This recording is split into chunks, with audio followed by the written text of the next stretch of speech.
Magandang umaga sa inyong lahat mga otoy. Pupunta tayo sa sa kasa doon sa kinuhaan ko ng motor na to. At dumating na daw yung niya, yung plate number niya. Imagine mo, 3 taon bago na dumating yung plate number. Puntahan natin doon. Pero bago yun, magpapagas muna tayo.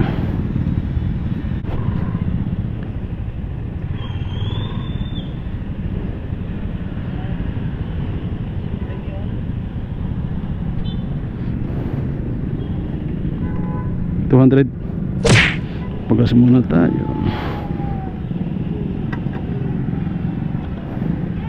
Okay, salamat. 200 nakargahan natin. Bihirang magamit si sniper eh. Okay, daan natin.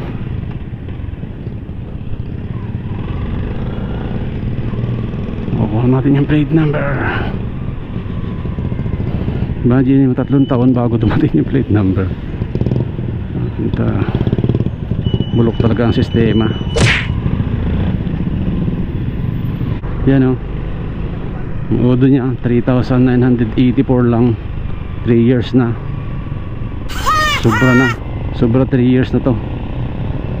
Pero ang natatakbo niya ay 3,984 pa. Hindi ko kasi ito nagagamit palagi. Ang yung ginagamit is Raider. Tapos ito ngayon gamit ko, wala itong registro, expire. Pupunta tayo dun sa kasa, yung kinunang ko nitong sniper na to. Kasi dumating na daw yung plate number. Pero sabi nila tatawag daw sila sa atin pag dumating na yung plate number. Kung hindi pa ako tinimbrehan nung kakilala ko na nandyan na daw yung plate number ko, hindi ko pa malalaman. Wala namang tumatawag eh.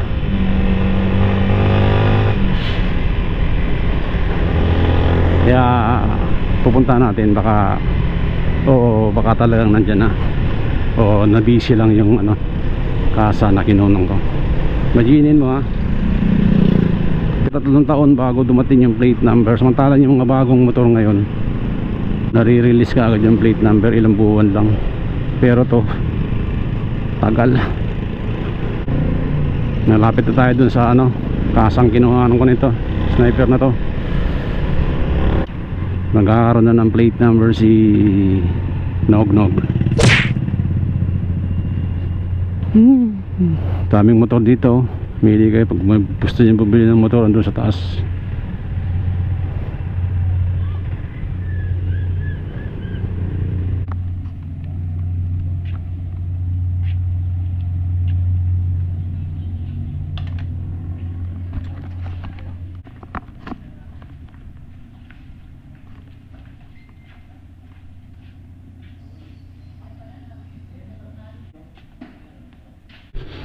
Okay mga otoy, nakuha na natin yung plate number.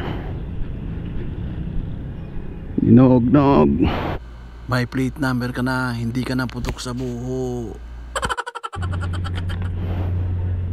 Dito ako kumuha ng motor. Tagal wag delete na.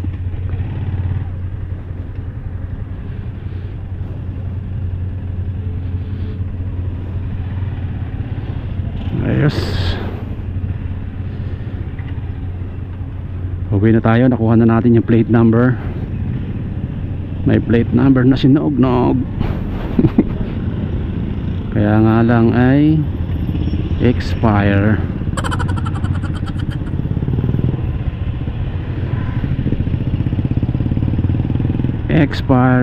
Registration. Okay, tayo ng bili na rin tayo ng bolt para dito sa plate number.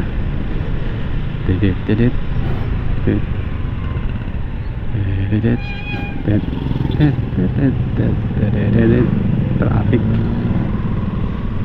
Meron tayong plate number. O paano mga idol, mga otoy? Ride safe always, mga otoy. Peace out.